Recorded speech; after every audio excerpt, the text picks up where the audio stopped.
Hey CG, I'm Jordan Boyd. And I'm Bria McDougall. And we have your CGTV broadcast for Friday, April 29th, 2016. Today's broadcast is sponsored by the Hillenberg Building Group. Thank you for your support.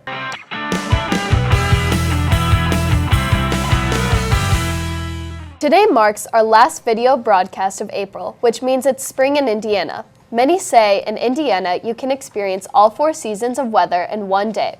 While that's an exaggeration, there are 4 seasons happening right now. The first season happening is testing season. Sophomores have just finished taking the I-STEP test. The ECA test will take place in the next few weeks, and AP tests begin on Monday.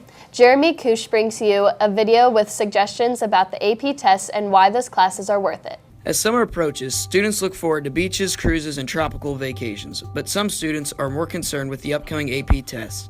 CGTV went around to AP students and asked them what made their classes so hard. Mainly that it's a whole year of knowledge all you have to know. Instead of a final, it's not just a semester, it's everything from the whole year. AP testing is harder than regular testing because it really tests your knowledge over the material and whether you actually learned it or not. Being in such a difficult class, the students explain how they study for the test. Take a lot of notes, look over those notes, go online, there's a ton of notes online. There's a lot of videos on YouTube, watch those, and that should pretty much get you ready. Ways to study for the AP test is keeping all your notes from the whole year, going to the study courses, and doing the online quizzes that Mr. Frank puts up for us. I'll make Mr. Frank happy here and say that you need to read your book and make sure you use your provided materials. CGTV asked the students why they took their AP classes. What made me take AP classes was actually learning more material about history. I love history and I love learning new things. I took AP US History because I'm actually interested in history and with the added bonus of being, college credit. I ran out of honors courses to take and I needed a weighted GPA, so. Finally, Sam Brooks gives new AP students some advice for the test. Even though you might be warned of the test in advance and it'd be like, several months, you need to get on studying almost immediately because it's seriously, there's a lot of stuff that you need to study. And the more time you have, the more you'll be able to get in. Be prepared for a high workload. I know you've probably heard that kind of stuff before, but AP classes are pretty intensive, I would say, but altogether they tend to have a higher level of content and they're usually enjoyable if you actually like what you're studying.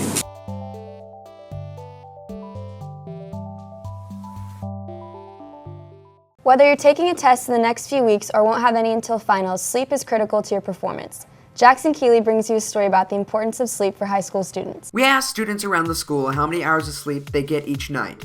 What we found was not that good. 2. 6 hours of sleep. 6. 7. Wait, I get 7 hours of sleep. I get about 5 hours of sleep depending on whether I have swim practice or not. I get 4. What's 10, 11? 6.5 hours. 10, 11, 10, 11. I get around 4 hours of sleep. 4.5. 8. Between 6 and 7 hours due to if I have to work or not. About 7. I probably get about 7 hours of sleep depending on how much homework I have that night, but I probably go to bed by 11 every night. 6. 9 hours is the optimal amount of sleep you should get each night. A poll taken by the National Science Foundation revealed that most teens fall considerably short of that goal. The Stanford University Sleep Clinic studies show that sleep deprivation causes foggy mind, worsened vision, impaired driving, and trouble with memory as short-term effects. Long-term effects include increased obesity, insulin resistance, and heart disease. But the bottom line is going through school and life is very difficult without any energy. Lack of sleep makes working and studying more strenuous and time-consuming, leading to a cycle that becomes worse and worse. Sleep is a restorative period that you need to gain back your energy. This is very challenging when you're stressing over assignments, tests, and extracurriculars. Here's Michelle Moon to give you some advice on managing your time so you get the correct amount of sleep. So I use most of my study hall in my start time, and right after swim practice I go home and finish all of my homework that I have left, and then I sometimes leave a few homework assignments for the next study hall so I can get enough sleep that day. So by joining a sport, I had more motivation to have all of my study time and my homework done in a specific amount of time so I can get enough sleep that day. It's sad that the majority of people that we talked to attributed school to their lack of sleep. Hopefully you can take Michelle's advice to heart and get a handle on your schoolwork, and maybe you won't be as dead this Friday. Thank you. It's testing season, but it's also allergy season. Smit Patel brings you a feature on how to prevent illness during the runny, watery-eyed season. Allergies and sinus symptoms are something to be aware of. The nurses explain how to prevent the spreading of germs. My name is Tracy Lunsford. I'm the school nurse at Center Grove High School. First, I want to start with allergies. Many people suffer from allergies. And it basically entails your body makeup, and when you get exposed to certain items, it triggers an allergic reaction. And so it involves histamines. It could be, various things, outdoor things that you don't see. It can be pet hair, it could be food items, medications, but basically your body responds to what is being introduced through the nasal cavity or even through the mouth or exposure to touching. So you always want to make sure with the symptoms, if you're coughing, sneezing, blowing your nose, make sure you're washing your hands afterwards, because you're not going to spread the allergy to another person, but you can spread your germs to another person and they can become sick with other symptoms. Hi, I'm Brandy, the clinic assistant here at Center Grove High School. I'm going to explain to you the difference between good germs or good bacteria and bad bacteria. Every person has their own bacteria in their body that is good to fight off infection in your own body, but if that is spread to somebody with a different bacteria, then that is what can cause them to be sick. Sinuses. Sinuses and allergies are different. Sinuses are when you have a cold and you have liquid fill up in your sinus cavities. That is what causes the sinus pressure and the headaches and feeling crummy, where allergies are from outside, pollen, trees, hair, dogs, cats, those kinds of things. Spring is a time where a bunch of allergies come, and sinuses too. And just to stay germ-free, everyone should just wash their hands every day. Janitors help clean our school in many ways. Hi, I'm a janitor for Center Grove High School. Some of our duties include cleaning the cafeterias, cleaning the tables, mopping the floors, keeping the restrooms clean. Custodians can't do it all, CG, so stay healthy this allergy season. Testing and allergies come in the spring in Indiana like road construction, but it's also election season. On Tuesday, Hoosiers will cast their votes in the primary, which may affect who gets the nomination for president. Jackson Williams and Bryce Brown bring you a story. Nothing can stop me, I'm all the way up. The Indiana primary is coming soon on May 3rd. Jackson Williams and I went around the school asking people who they would vote for. I'll be voting for Cruz because he is not Donald Trump or Hillary Clinton. I'm undecided. I'm not sure I'm going to vote for. None of the candidates really look good, so I'm going to be voting for Bernie Sanders because of his liberal views, and he's just a general great guy, and I think he's going to do great things for this country. I'm voting for Donald Trump because I want a Republican in office. Bernie Sanders. Why is that? Because I believe he represents the interests of the people instead of corporate interests, like frequently represented in modern politics. Who are you voting for? I'm still undecided. I mean, there's so many good candidates, but I'm still holding out to make sure, to hope that Paul George enters the race. I'm undecided, but I would like a free pony for every citizen, so I'm going to go with Vermin Supreme. Even those who are not old enough to vote in this year's primary wanted to weigh in. Even though I can't vote, I would probably vote for Trump. Why would you vote for Trump? Don't know. probably Ted Cruz. And why is Ted Cruz your favorite? Because he's a Republican and he's a nice guy. Bernie Sanders. Why is that? Because I like his policies more than any other candidate. I would vote for Bernie just because I think he's the best available option. So if you're old enough, come out May 3rd and vote for your favorite candidate. I'm voting for Trump because he's going to make America great again. And the last season that has students buzzing right now is prom season. Aubrey Hefner and Morgan Weaver bring you a story with what you need to know about prom next Saturday. Junior Carly Baker has been working at Raylan's for over a year, which gives her a unique insight to what working during prom season is like. Best part of working at Raylands is meeting all the girls and hanging out with them, and you are truly friends with them. Our prom season starts mid-December with our Midnight Madness, and normally it gets crazier from there, and there is about, on the weekends from there on, there's about 40 people on a wait list, and then it just slows down towards May. We only allow a single girl to take in 3 dresses at a time, so none of them get damaged, and then we make them get put back on the wait list, and they can show us pictures that they've seen on Instagram or any of the styles they like. Baker, our prom expert, gives us some do's and don'ts on how to have a successful prom.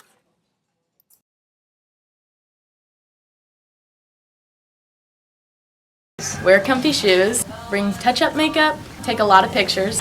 Be sure to make an after-prom plan. Don't stress about finding a prom date, you can always just go with your friends. Don't forget your ride arrangements. Don't mix jewelry. Don't wear heels if you've never worn them. If you can't walk in them, you definitely can't dance in them.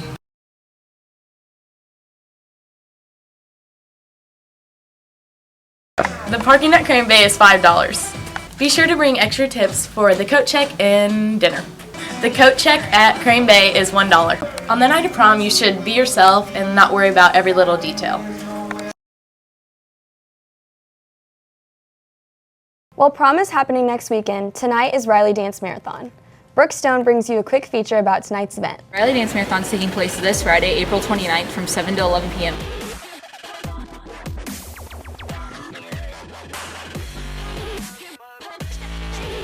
We're going to have tons of activities, and it's not just dancing, so you don't have to dance if you don't want to. It's called a dance marathon, but we've got much more than dancing. So all the money we raise is going to go to Child Life Services at Riley, so they just help kids have a sense of normalcy while they're in the hospital. They'll help the kids do like crafts and games, and they'll have like Wii's and TVs in the room so that they can play games and have time with their family.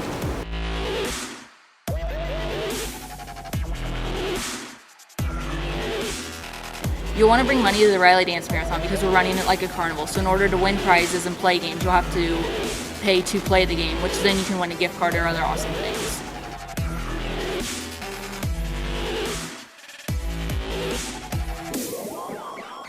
Riley Club is working on their big fundraiser, and Pals Club is collecting books next week. Remember all of those books assigned to you in English that you were supposed to read but never actually did? Donate your gently used books to help those in need. Pals is conducting a book drive and will be selling the donated books to the victims of the Japan and Ecuador earthquakes. All unsellable books will be donated to IPS schools or shipped to Haiti. Drop off your donations in the book box located in the cafeteria. If you donate more than 10 books with no handwriting, you'll get a free bracelet. Just put your 10 books in one of the plastic bags and write your name and star on it. While Riley Club and Pals raise funds with events coming up, Best Buddies had their friendship walk last weekend. Annie Herring brings you the story. We are saying yes. Oh, yeah. Yeah, please. Yes. Yes. Yes. Yes. To inclusion. Smile. Did he smile? Are you happy? Yeah. The Best Buddies Friendship Walk is a walk that happens every year to support people with intellectual and developmental disabilities. The top fundraiser for each district got to pie their program manager.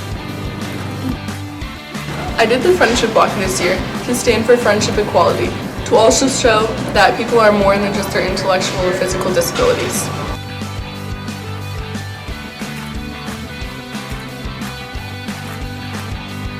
I did the Friendship Walk because my students mean a lot to me and I support Best Buddies.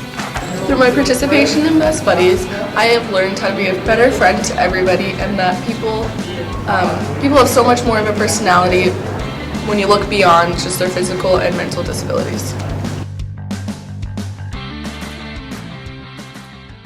Some clubs aren't raising money right now. They're simply having fun. The RTC Flying Club is celebrating spring in a different way. Deacon Long has a video about what this new club is all about. The RTC Flying Club is just a group of students that have come together that have an interest in flying RC planes, helicopters, or drones. We just have some open airspace in the Bandy Gym where we go together and able to fly in a nice controlled environment.